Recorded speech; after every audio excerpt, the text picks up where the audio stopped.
The Snake Prince. Once upon a time there lived by herself in a city an old woman who was desperately poor. One day she found that she had only a handful of flour left in the house, and no money to buy more, nor any hope of earning it. Carrying her little brass pot, very sadly she made her way down to the river to bathe and to obtain some water, thinking afterwards to come home and make herself an unleavened cake of what flour she had left. And after that she did not know what was to become of her. While she was bathing, she left her little brass pot on the river bank, covered with a cloth, to keep it nice and clean inside. But when she came up to the river and took off the cloth to fill the pot with water, she saw inside it the glittering folds of a deadly snake. At once she popped the cloth again over the mouth of the pot and held it there, and then she said to herself, kind death, I will take thee home to my house, and there I will shake thee out of my pot, and thou shalt bite me, and I shall die, and then all my troubles will be ended. With these sad thoughts in her mind, the poor old woman hurried home, holding her cloth carefully over the mouth of the pot. And when she got home, she shut all the doors and windows, and took away the cloth, and turned the pot upside down upon her hearthstone. What was her surprise to find that, instead of the deadly snake which she expected to fall out of it, there fell out a rattle and a clang of a most magnificent necklace of flashing jewels. For a few minutes she could hardly think or speak, but stood staring, and then with trembling hands she picked the necklace up, and folding it in the corner of her veil, she hurried off to the king's hall of public audience. "A petition, O king!" she said. "A petition for that private ear alone!" And when her prayer had been granted, she found herself alone with the king. She shook out her veil at his feet, and there fell from it the glittering coils of the splendid necklace. As soon as the king saw it, he was filled with amazement and delight, and the more he looked at it, the more he felt that he must possess it. So he gave the old woman 500 silver pieces for it, and put it straight away into his pocket. Away she went, full of happiness, for the money that the king had given her was enough to keep her for the rest of her life. As soon as he could leave his business, the king hurried off and showed his wife the prize, with which she was as pleased as he, if not more so. And soon they had finished admiring the wonderful necklace. They locked it up in a great chest where the queen's jewelry was kept, the key of which hung always around the king's neck. A short while afterwards, a neighboring king sent a message to say that the most lovely baby girl had been born to him, and he invited his neighbors to come to a great festival in honor of the occasion. The queen told her husband that of course they must present at the banquet, and she would wear the new necklace that he had given her. They had only a short time to prepare for the journey, and at that last moment the king went to the jewel chest and took out the necklace for his wife to wear, but he could see no necklace at all. In its place, a little fat baby boy, crowing and shouting. The king was so astonished that he nearly fell backwards, but presently he found his voice, and called for his wife so loudly that she came running, thinking that the necklace must have at least been stolen. "Look here, look!" cried the king. "Haven't we always longed for a son? And now heaven has sent us one." "What do you mean?" cried the queen. "Are you mad?" "Mad? No, I hope not," shouted the king, dancing in excitement around the open chest. "Come here and look. Look what we've got instead of that necklace." Just then the baby let out a loud crow of joy, and though he would like to jump up and dance with the king, the queen gave quite a cry of surprise and ran up and looked into the chest. "Oh!" she gasped as she looked at the baby. "What a darling! Where should he have come from?" "I'm not sure I can say," said the king. "All I know is that we locked up a necklace in the chest, and when I unlocked it just now, there was no necklace, but a baby, and as fine a baby as ever was seen." By this time the queen had the baby in her arms. "Oh, the blessed one!" she cried. fairer ornament for the bosom of a queen than any necklace that was ever wrought. Write, she continued, write to our neighbor and say that we cannot come to his feast, for we have a feast of our own, and a baby of our own. Oh, happy day! So the visit was given up, and in honor of the new baby, the bells of the city and its guns and trumpets and all its people, small and great, had hardly any rest for a week. There was such a ringing and banging and blaring, and such fireworks and feasting and rejoicing and merrymaking as never had been seen before. A few years went by, and the king's baby boy and his neighbor's baby girl grew up and throve. The two kings arranged that as soon as they were old enough they should marry, and so, with much signing of papers and agreements, and wagging of wise heads, and stroking of grey beards, the compact was made, and signed, and sealed, and lay waiting for its fulfillment. And this too came to pass, for as soon as the prince and princess were 18 years of age, the kings agreed that it was time for the wedding, and the young prince journeyed away to the neighboring kingdom for his bride, and was there married to her with great and renewed rejoicings.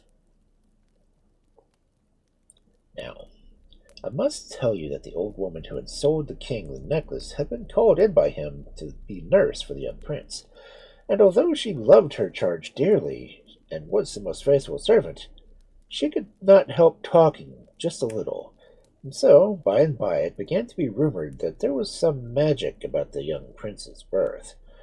And the rumor, of course, had come in due time to the ears of the parents of the princess. So now that she was going to be the wife of the prince, her mother, who was curious as many other people are, said to her daughter on the eve of the ceremony, "Remember that the first thing you must do is find out what the story is about the prince, and in order to do it, you must not speak a word to him, whatever he says, until he asks you why you are silent.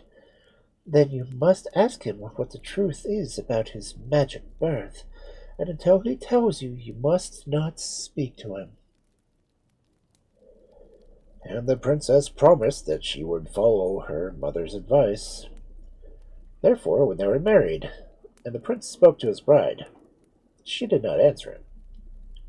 He could not think what was the matter, but even about her old home she would not utter a word. At last he asked her why she would not speak, and then she said, "Tell me the secret of your birth."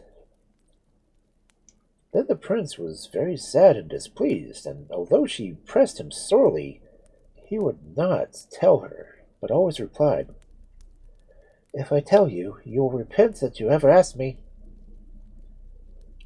For several months they lived together, and it was not such a happy time for either as it ought to have been, for the secret was still a secret, and lay between them like a cloud between the sun and the earth, making what should be fair dull and sad. At length the prince could bear it no longer, so he said to his wife one day, "At midnight I will tell you my secret if you still wish it, but you will repent it all your life." However, the princess was overjoyed that she had succeeded, and paid no attention to his warnings. That night, the prince ordered horses to be ready for the princess and himself a little before midnight. He placed her on one and mounted the other himself, and they rode together down to the river to the place where the old woman had first found the snake in her brass pot. There the prince drew rein and said sadly, "Do you still insist that I should tell you my secret?" And the princess answered, "Yes." "If I do," answered the prince, "remember that you will regret it all your life." But the princess only replied, "Tell me." "Then," said the prince, "know that I am the son of a king of a far country, but by enchantment I was turned into a snake." The word snake had hardly put out of his lips when he disappeared, and the princess heard a rustle and saw a ripple in the water, and in the faint moonlight she beheld a snake swimming into the river. Soon it disappeared, and she was left alone. In vain she waited with beating heart for something to happen and for the prince to come back to her. Nothing happened, and no one came. Only the wind mourned through the trees on the river bank, and the night birds cried, and a jackal howled in the distance, and the river flowed black and silent beneath her. In the morning they found her, weeping and disheveled, on the river bank, but no word could they learn from her or from anyone to the fate of her husband. At her wish they built on the river bank a little house of black stone, and there she lived in mourning, with a few servants and guards to watch over her. A long, long time passed, and still the princess lived in mourning for her prince, and saw no one, and went nowhere away from her house on the river bank and the garden that surrounded it. One morning when she woke up, she found a stain of fresh mud on the carpet. She went for the guards, who watched outside the house day and night, and asked who of them had entered her room while she was asleep. They declared that no one could have entered, for they kept such careful watch that not even a bird could fly without their knowledge. But none of them could explain the stain of mud. The next morning, again, the princess found another stain of wet mud, and she questioned everyone most carefully, but none could say how the mud came there. The third night, the princess determined to lie awake herself and watch, and for fear that she might fall asleep, she cut her finger with a penknife and rubbed salt into the cuts, so that the pain might keep her from sleeping. So she lay awake, and at midnight she saw a snake come wriggling along through the ground, through some mud from the river in its mouth. When it came near the bed, it reared up its head and dropped its muddy head on the bedclothes. She was very frightened, but tried to control her fear and called out, "Who are you, and what do you do here?" And the snake answered, "I am the prince, your husband, and I have come to visit you."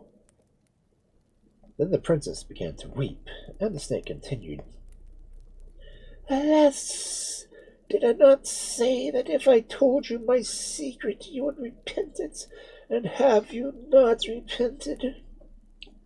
"Oh, indeed," cried the poor princess, "I have repented it, and shall repent it all of my life. Is there nothing I can do?" And the snake answered, "Yes, there is one thing, if you dare to do it."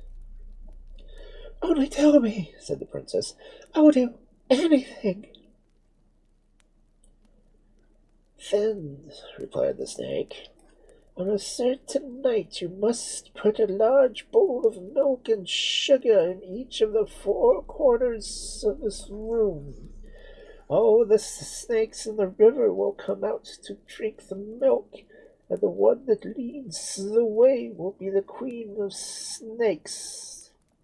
You must stand in her way at the door and say, 'Oh, Queen of Snakes, give me back my husband.' And perhaps she will do it.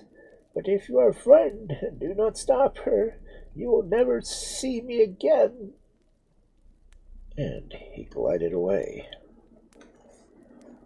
On the night of which the snake had told her, the princess got 4 large bowls of milk and sugar, and put one in each corner of the room, and stood in the doorway waiting. At midnight there was a great hissing and rustling from the direction of the river, and presently the ground appeared to be alive with horrible writhing forms of snakes, whose eyes glittered and forked tongues quivered as they moved in all the direction of the princess's house. Foremost among them was a huge, repulsive, scaly creature that led the dreadful procession. The guards were so terrified that they all ran away, but the princess stood in the doorway, as white as death, and with her hands clasped tight together, for fear she would scream or faint and fail to do her part.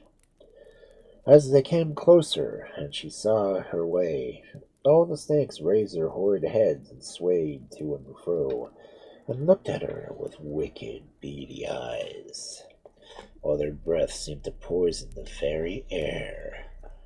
Still the princess stood firm, and when the leading snake was within a few feet of her, she cried, "Oh, Queen of Snakes, give me back my husband!" Then all the rustling, writhing crowd of snakes seemed to whisper to each other, "Her husband, her husband." But the Queen of Snakes moved on until her head was almost in the princess's face, and her little eyes seemed to flash fire. And still the princess stood in the doorway and never moved, and cried again, "Oh, Queen of Snakes, give me back my husband!" Then the Queen of Snakes replied, "Tomorrow you shall have him. Tomorrow." When she heard these words, she knew she had conquered, and the princess staggered from the door and sank upon her bed and fainted. As in a dream, she saw her room was full of snakes, all the jostling and squabbling over the bowls of milk until it was finished, and then they went away. In the morning, the princess was up early and took off the mourning dress, which she had worn for 5 years, and put on gay and beautiful clothes. And she swept the house and cleaned it and adorned it with garlands and nosegays of sweet flowers and ferns, and prepared it as though she were making ready for her wedding. And when night fell, she lit up the woods and gardens with lanterns, and spread a table as for a feast, and lit all in the house with 1,000 wax candles. Then she waited for her husband, not knowing in what shape he would appear. And at midnight there came striding from the river the prince, laughing, but with tears in his eyes. So she ran to meet him and threw herself into his arms, crying and laughing too. So the prince came home. The next day they too went back to the palace, and the old king wept with joy at seeing them. And the bell was so long silent was set a-ringing again, and the guns firing, and the trumpets blaring, and there were fresh feasting and rejoicing. And the old woman who had been the prince's nurse became nurse to the prince's children. At least she was called so, though she was far too old to do anything for them but to love them.